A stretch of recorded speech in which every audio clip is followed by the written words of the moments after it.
Dați like! Să trăiți, să trăiți. Pot să fac pipi în sticlă. Prima doză de pișu. Mamă, ce bine! Ne băgăm la un pișu că nu mai pot.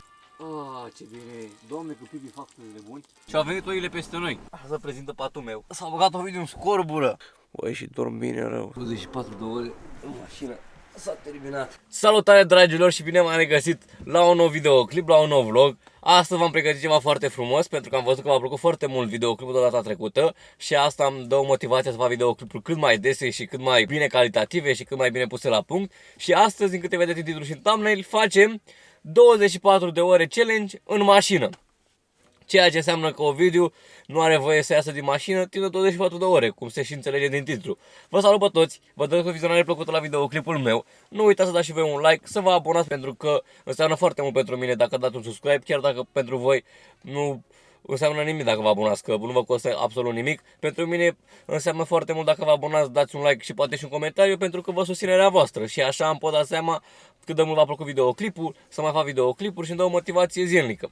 Așa că nu mai stăm mult la vorbă, mă duc repede, am voie până la ora, stați să mă uit câte ceasul, este ceasul 12:07, am voie până la ora 12:30 să-mi iau ce am nevoie, o apă, un snacks, ceva în mașină, iar după nu mai avem voie să ieșim până mâine la 12:30, adică până sâmbătă, că astăzi este vineri. Vă doresc o vizionare plăcută, repet, și să sperăm că o să ne iasă vlogul pe măsură. Și vreau să menționez ceva, am voie la baie dacă am nevoie la o treabă mai mare, dacă nu și am nevoie doar la o treabă mai mică, avem sticluța sau o natură. Da, din mașină, nu avem voie să ieșim din mașină. Vă doresc o vizionare plăcută și revenim la 12:30. Pa!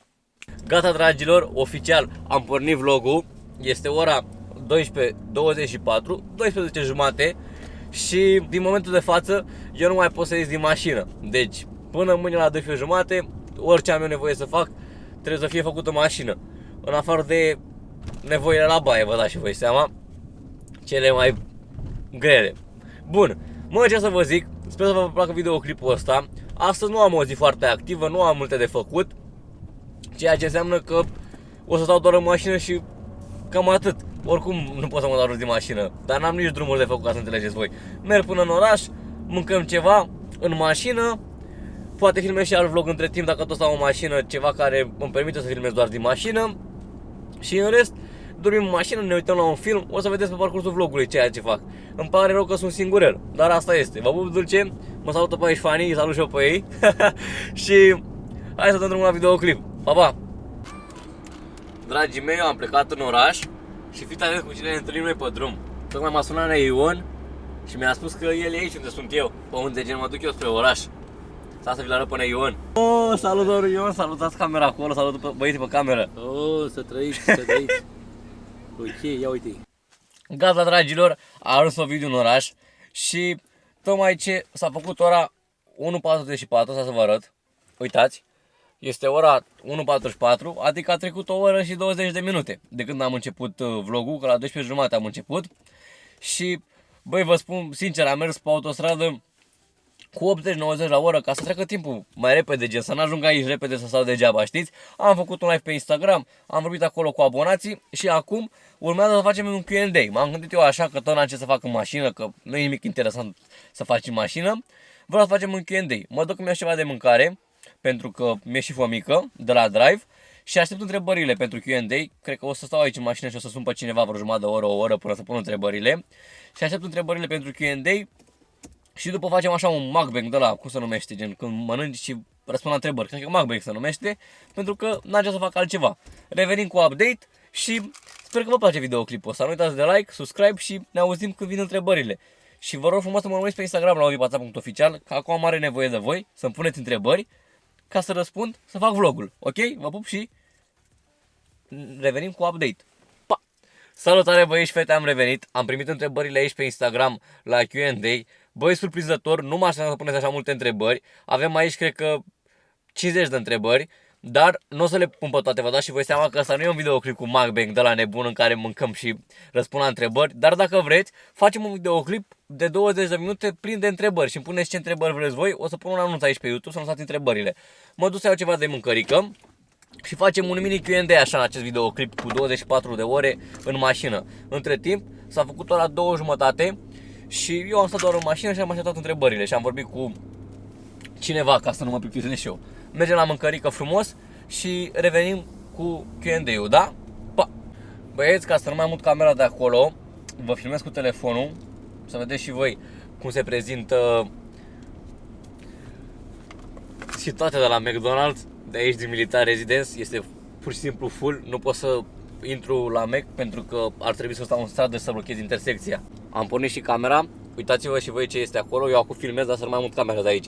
Deci de aici până acolo unde m-am filmat eu voi este coadă la Mac. Așa că așteptăm, dragii mei. Am venit să ne luăm de mâncare, dragilor, suntem aici la Mac frumos. Să nu credeți cumva că mă dau jos din mașină, pentru că nu fac asta. Suntem la Mac Drive și luăm totul din mașină. Dar au trecut doar 2 ore și pe mine deja mai am nevoie la toaletă și nu e bine. Dar vedem cum facem. Bună.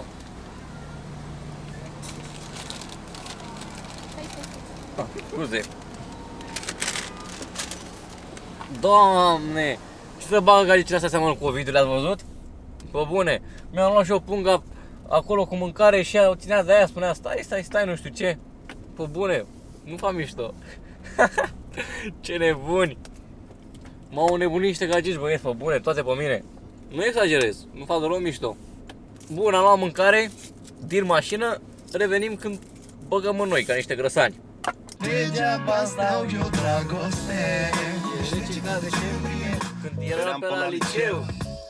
Ai apărut în drumul meu. Gata, dragilor, am revenit din marele vlog, 24 de ore în mașină. Și facem un mini mukbang așa în mașină, că trebuie să și mâncăm. Am luat aici niște cartofiuri de la McDonald's. Frumos, stați puțin să fac aici plating-ul.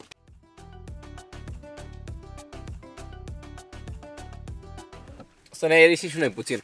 Mă, hai să începem mukbang-ul. Trebuie să pun și o paharelul de cafea aici. Hai să vedem.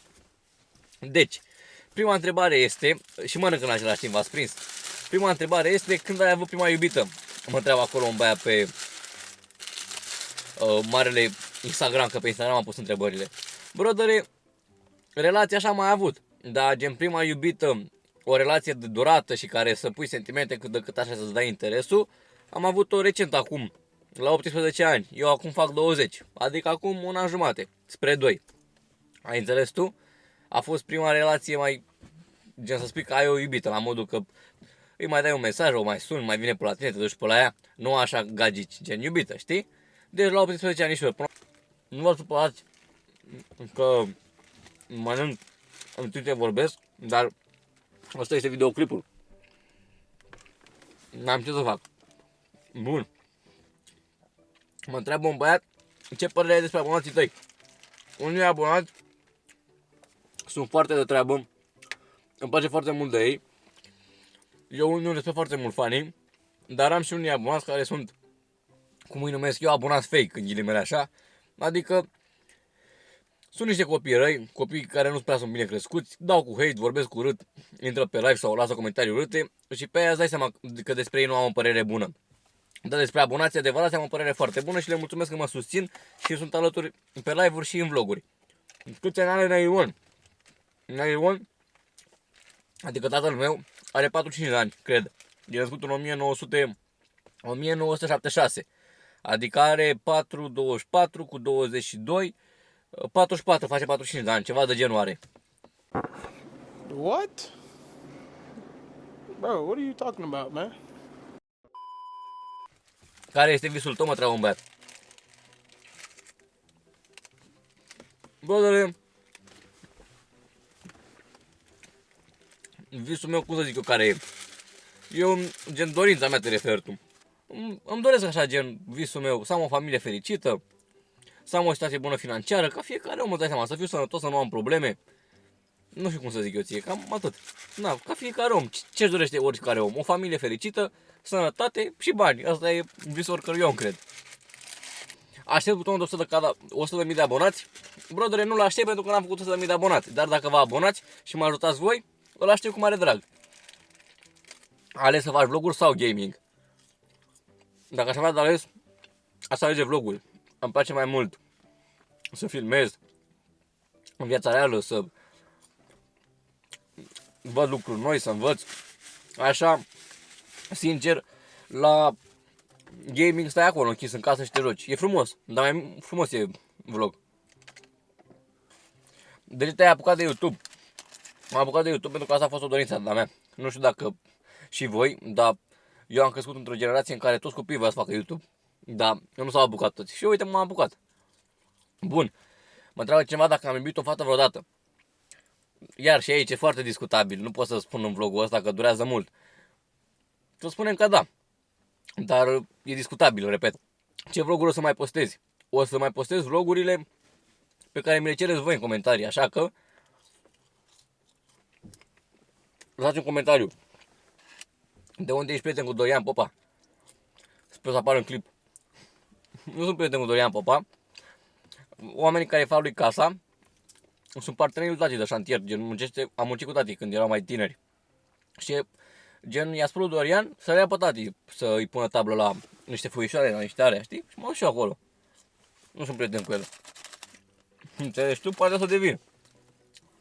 Ce prostii ai făcut în copilărie la școală? Mă, poate par, poate nu par, dar eu am fost un elev cu minte. N-am făcut prostii. Ceva grav, uite, mi-am amintit acum, i-am vărsat motorină lui un prieten în ochi, până la vreo 13-14 ani, la un văr al meu. Dacă se uită la vlog, îl salut. Și i-a dat mă să moare cu lapte în ochi toate alea să nu moară. Trecem peste. De cât am fac YouTube? Fac YouTube de 4 ani. De pe 24 noiembrie 2018. Fac în curând 4 ani. Ai avut crush fete, persoane publice din România? Dacă da, pe cine? Am avut. Mă, nu vă zic. Mă, ce să vă zic? Ăsta a fost mukbang-ul. Și am mâncat, gata, mai au rămas câteva cartofiori. Astea au fost și întrebările. Sper că v-au plăcut și sper că nu a durat foarte mult. Am mâncat, am făcut mukbang, dă-să nebun. Acum am nevoie să fac pipi și nu am sticlă. Așa că trebuie să mă țin. Adică am sticlă, dar nu mi-are loc pe aici. Din păcate. Sau din fericire, nu știu cum să zic. Încerc să tai pasta pe aici cu ceva dacă am prin mașină și să fac pipi în ea. Și după aia să o arunc undeva. Nu sunt bun la cap. Dragii mei abonați, tocmai ce am făcut Q&A-ul ăla și nu mai pot fac pipi. Așa că facem o chestie. Aruncăm apa asta de aici, vedeți și voi. Gata, am aruncat, apicam. Și încercăm să tăiem sticla asta la gură aici. Și ne băgăm un pic la creație. Și știți că este o vorbă care spune, stați puțin să întorc și o camera. Nu știu dacă știți, dar e o vorbă care spune că voi nu mă întrebați și eu nu vă spun ce se va întâmpla, ok? Revenim. Am făcut aici o mică invenție, vedeți această ungheră are pila asta aici și a intrat de pe aici, vedeți? Și acum încep să tai sticla ca să pot să fac nevoile în mașină. Atât de mult mă dedic acestui challenge încât nici nu mă duc la toaletă și ar trebui să mă duc. Dar am zis nu, eu fac challenge-ul total. Încercăm să tăiem cu unghiera această sticlă și revenim. Dăm fast forward, să nu credeți că o tai cu altceva.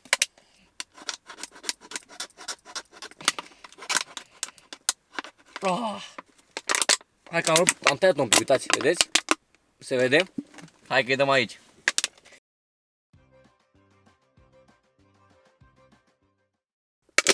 Am reușit! Băieți, sunt cel mai fericit copil, pot să fac pipi în sticlă. Acum hai să mergem într-un loc retras, că nu e ok să facem pipi aici. Revenim!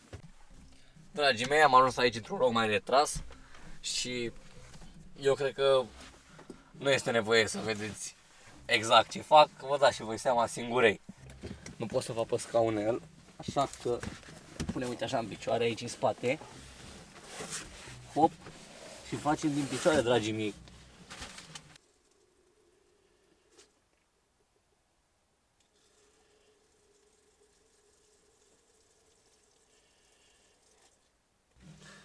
Prima dată de pișu.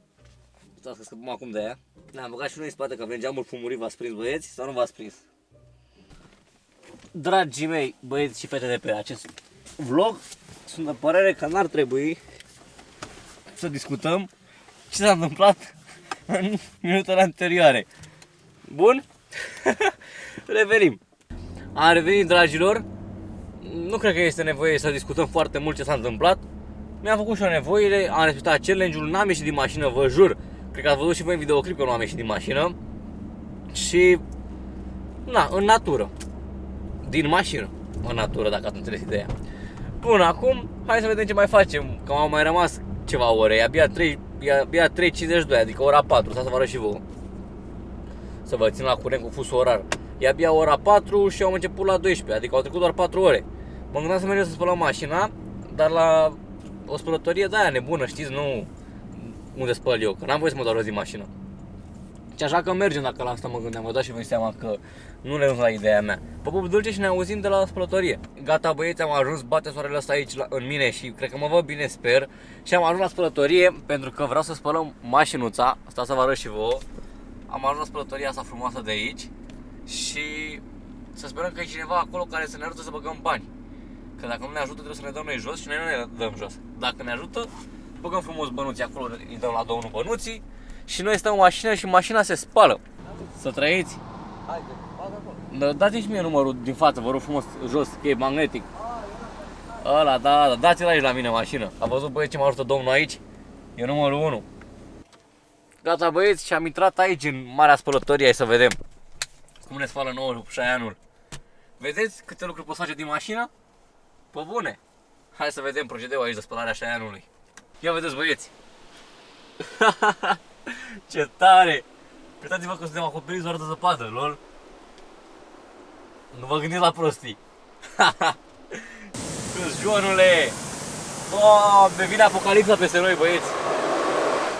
Dacă intră apă peste mine acum pe aici, pe trapă, să vă dați seama, intră apă acum peste mine pe aici și mă nec și mor. Dacă o să mor în videoclipul ăsta, să știți că mi-a plăcut foarte mult să fiu YouTuber. Uite, mă salut omul de aici. Uitați-l pe domnul. Da, să vedeți și voi cum vine acum peste noi și ne omoară. Am văzut un film de groază în care se spărgea parbrizul la ăsta și te mânca perea aia și mureai. Serios vă zic. Să sperăm că nu se întâmplă la fel și cu noi.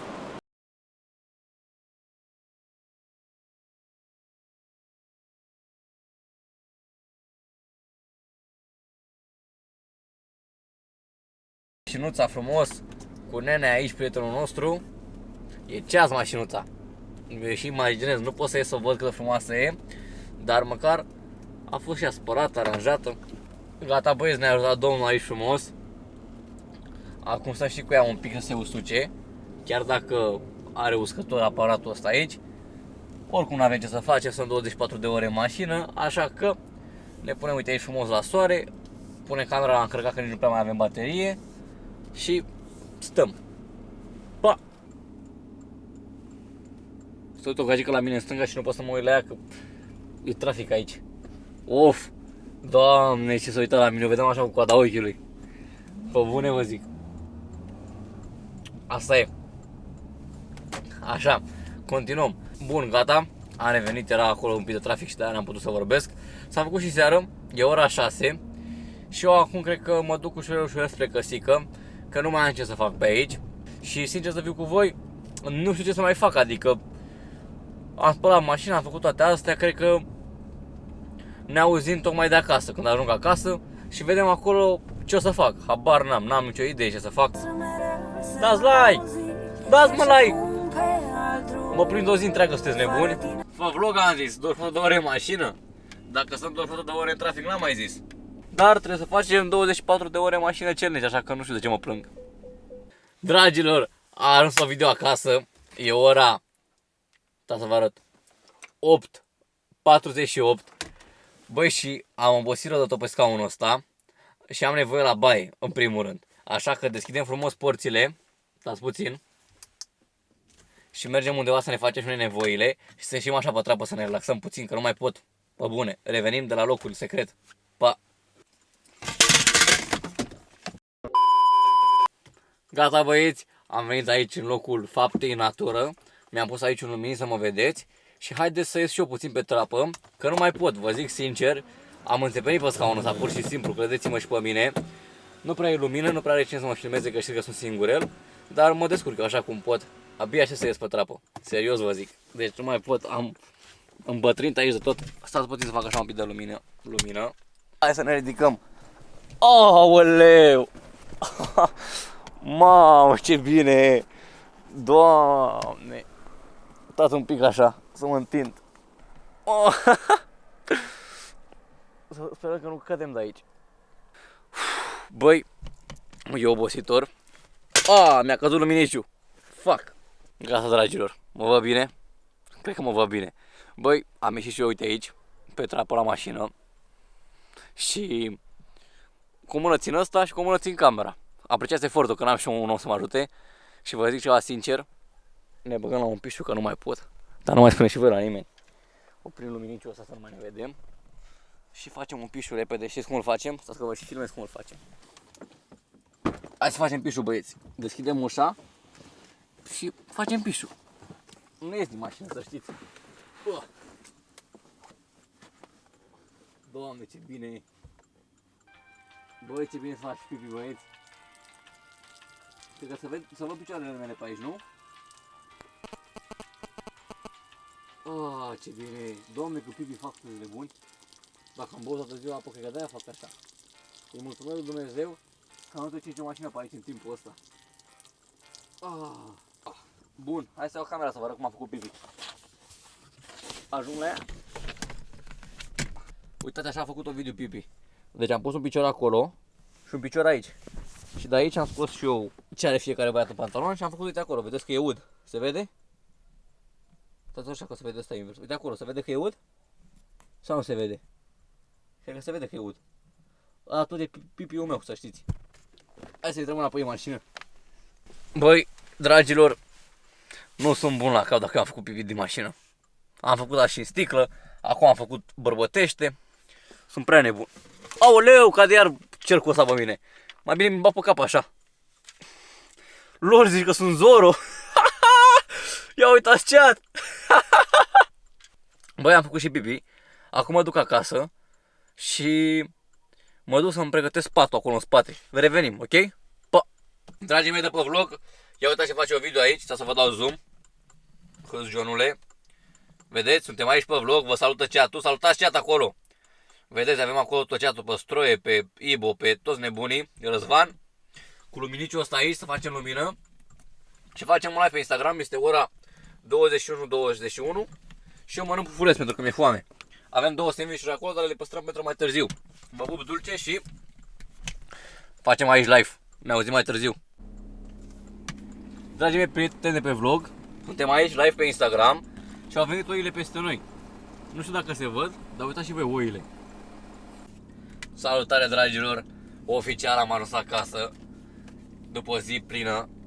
Am lăsat în mașină, e 21:41 și astăzi am făcut 6 ore pe drum și 226 de km. Am făcut cam greu cei 226 de km, dar am mers foarte încet, m-am plimbat pentru că n-am avut ce să fac din câte vedeți și voi acolo. Uitați-vă câți kilometri am făcut astăzi în 6 ore și acum, dragii mei, nu știu ce să fac. Eu cred că mă culc. Mă pun să-mi așez patul în spate și în rest ne auzim când termin de așezat patul și toate astea, da?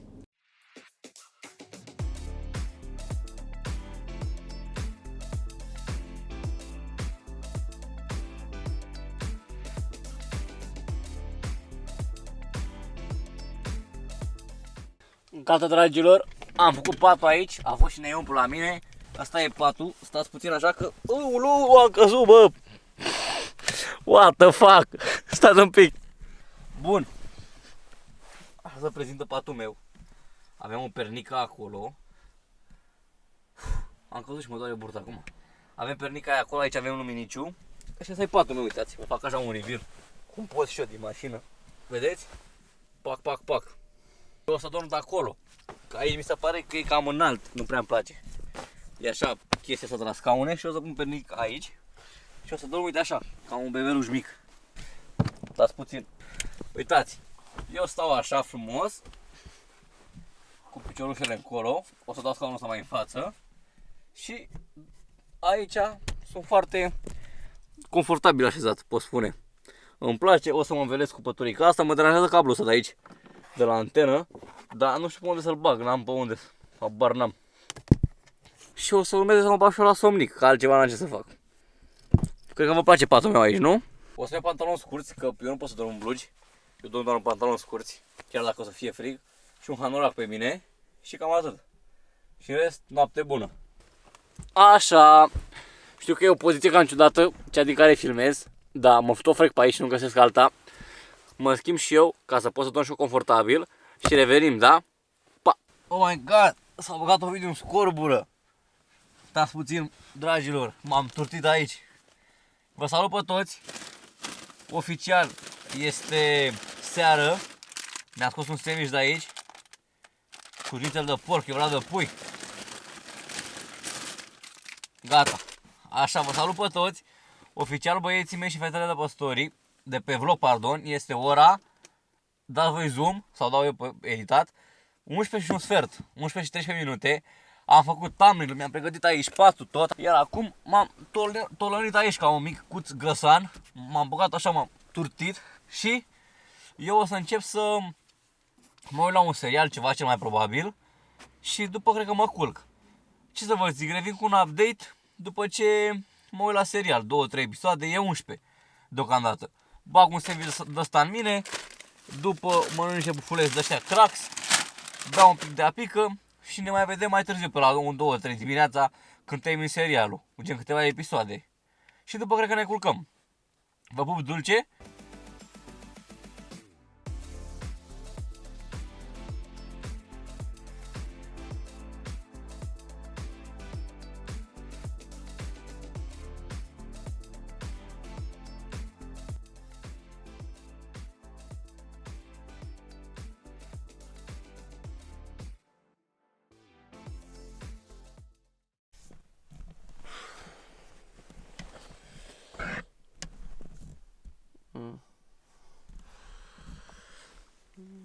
Dragii mei, băieți de pe vlog, e ora 4, vedeți?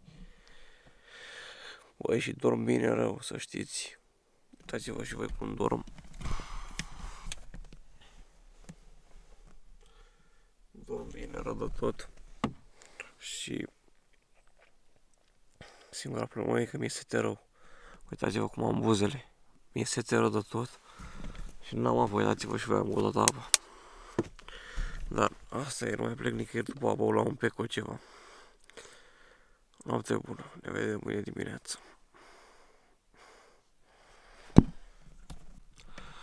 Oh my god! Oh! Neața vlog a făcut o video, un somn de frumusețe, mașina aici, nota 10. Ce față am! Uitați-vă la buzele mele. Azi noaptea am murit de sete, nu mai puteam. Și acum am buzele foarte uscate. Uitați, vedeți? Sau că am suflat pe camera din greșeală și mai se vede. Bună dimineața și bine v-am regăsit la vlogul cu 24 de ore în mașină.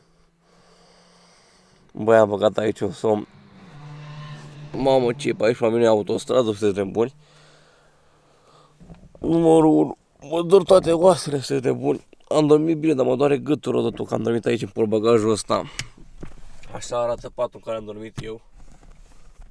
Câți jornule, și hai să ne uităm câte ceasul, că nu m-am uitat. Ia că sunt curios de ceasul. E 12:47, uitați. Adică asta de la 24 de ore în mașină. Doamne. Cât am vlogul am făcut, sunteți nebuni. Abia aștept să vedeți vlogul ăsta, băieți și vedem că eu am murit în mașina asta 24 de ore. Deci, nu știu dacă mă credeți sau nu. De chiar am stat. Deci n-am ieșit din mașina asta 24 de ore, nici la baie. Am un pipi în mine, dar nu mai pot. Abia așa să mă duc să zi mașină. Aoleu. Băi, ce bine am dormit, serios chiar am dormit bine. Azi noaptea a fost foarte frig și mi-am tras hanoracul ăsta pe mine, că nu mai puteam de frig. Și am dormit cu culca în cap. Erau geamurile astea pe aici aburite. Dar la ce frig a fost. Serios o zic. Hai să ne ridicăm un pic. Stați puțin să pun camera aici. Da, să-mi iau papucii și ieșim prin portbagaj. Gata, ne-am luat papucii, dragilor, și haideți să ieșim. Oficial, 24 de ore în mașină, s-a terminat.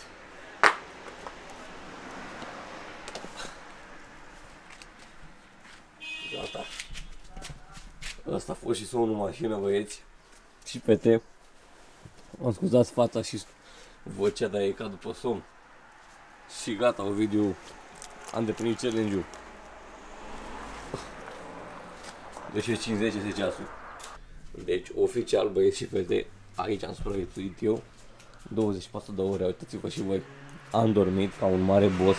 Am supraviețuit aici 24 de ore. Am mâncat, am băut, m-am schimbat, acum am alte haine, că mi-a fost cald aseară și după aia mi-a fost și frig. Și cam ăsta a fost challenge-ul nostru. Aoleu, gata. Am dormit și am supraviețuit 24 de ore în mașină. Am o față de un om mort. Bun, dragilor, cam asta a fost și videoclipul. Vă mulțumesc frumos că m-ați urmărit. Eu nu mai pot, sunt împietrit, am nevoie de un duș, mă doare burta, am nevoie să mă duc la baie. Și am reușit challenge-ul, cer scuze de zgomotul de pe fundal, dar sunt aici în curte. Și eu vă pup dulce, nu mai pot să sap pe vlog deloc. Am nevoie de un duș, am nevoie să mănânc o mâncărică bună, că am mâncat de prostiile alea azi noapte.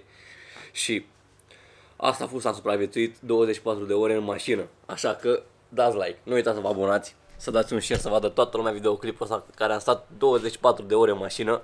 Și eu vă pup dulce, dragilor, și vă mulțumesc frumos că mă urmăriți. Pa, vă pup, like, pentru că am stat 24 de ore în mașină. Pa!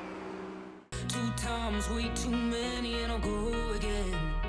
Baby, I'll go again. My mind's a